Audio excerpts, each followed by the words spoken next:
नमस्कार दोस्तों, स्वागत है आपका ए टू जेड स्टोरीज अद्भुत ऑफिशियल पर। साधु संत फकीर गुरु रहबरों की सदा ही जय जयकार।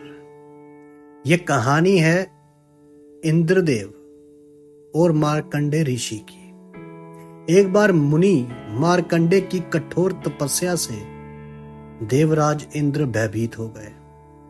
उन्हें लगा कि कहीं मुनि उनके सिंहासन पर अधिकार न कर लें, इसलिए उन्होंने मार्कंडे की तपस्या भंग करने का निश्चय किया। एक दिन मुनि जब स्नान करने नदी की ओर गए तो पीछे से इंद्र ने उनके आश्रम में बहुत सारा धन रखवा दिया ताकि मुनि के मन में लोभ पैदा हो जाए।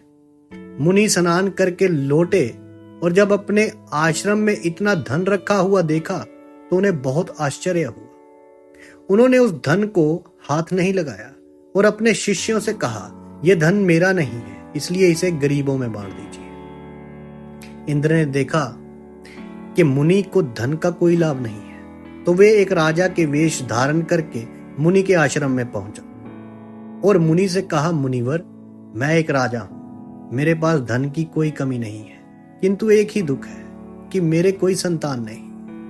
मेरी इच्छा है कि आपको गोद लेकर राजगद्दी पर बिठाकर मैं संन्यास ले लूं। मुनि ने कहा, राजन, आप भूल कर रहे हैं, मुझे राजगद्दी का तो कोई मोह ही नहीं है। जिसने एक बार ईश्वर से अपनी आत्मा का रिश्ता जोड़ लिया, वे धन और सिंहासन से रिश्ता नहीं जोड़ सकता।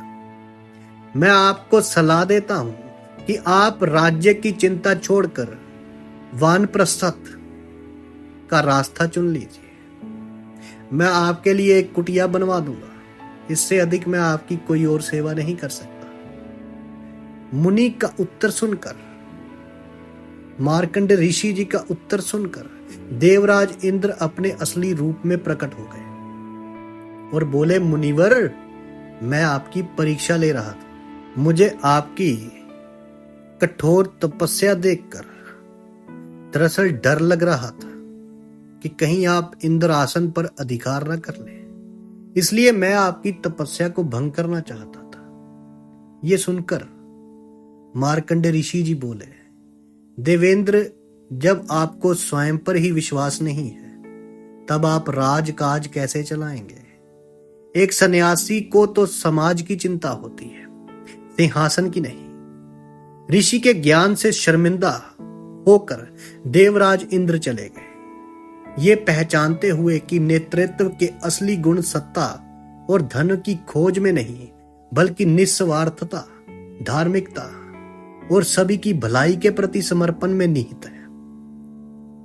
सच्चे नेता जो होते हैं, व्यक्तिगत महत्वाकांक्षा और सांसारिक इच्छाओं से प्रेरित होने के बजाय अपनी प्रजा के कल्याण को प्राथमिकता देते हैं और उनमें अटूट निष्ठा होती है।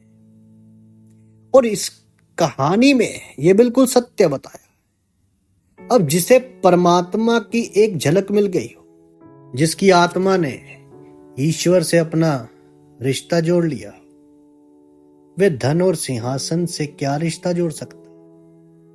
इसीलिए तो तुम साधु संत फकीर गुरु रहबरों को, सन्यासियों के कदमों में पड़े हुए हीरे जवाहरातों को ऐसे देखोगे जैसे मिट्टी के समान है, उन्हें फर्क ही नहीं पड़ता। बहुत से मस्त हैं जिनके कदमों में ना जाने हीरे मोती चढ़ा गए लोग, राजे महाराजे आए, क्या क्या चढ़ा गए लोग, उन्होंने बांट दिया। उनके लिए वो मिट्टी हो गया, क्योंकि जो झलक उन्होंने पाली, जिस परमा आनंद की प्राप्ति संतों ने कर ली, फकीरों ने कर ली, जिस पद को, जिस सिंहासन को उन्होंने हासिल कर लिया, परमात्मा के प्रेम का सिंहासन जिसे मिला, वो तुम्हारे दो कौड़ी के सिंहासनों पे थोड़ी बैठेगा, वो तो ईश्वर के हृदय में वास कर गया। क्योंकि जिसके हृदय में स्वयं ईश्वर वास करता है, तो ईश्वर के हृदय में भी उनका वास होता है। इस बात को जरा गौर से समझिए। जैसे आपका कोई मित्र है, आप कहते हैं ना, मेरे हृदय में तुम बसे हो, तो उसके हृदय में तो पता नहीं कि तुम बसे हो कि नहीं बसे हो, तुम्हारे में वो बसा है। लेकिन परमात्मा की ये बात अवश्य है, क्योंकि बाबा फरीद हुए, उन्होंने कहा है कि जिसे याद करें वो भी याद है करता। सच्चा कोल है ये परवरदिगार का। अगर मेरे हृदय में वो है बसा तो मैं भी उसके हृदय में बसा हूं, क्योंकि जो तुम्हारे हृदय में बसा है उसके हृदय में तुम बसे हो। जिसे याद करें वो भी याद करता है। सच्चा कोल है ये परवरदिगार का। बाबा फरीद ने फरमाया। साधु संत फकीर गुरु रहबरों की सदा ही जय जयकार।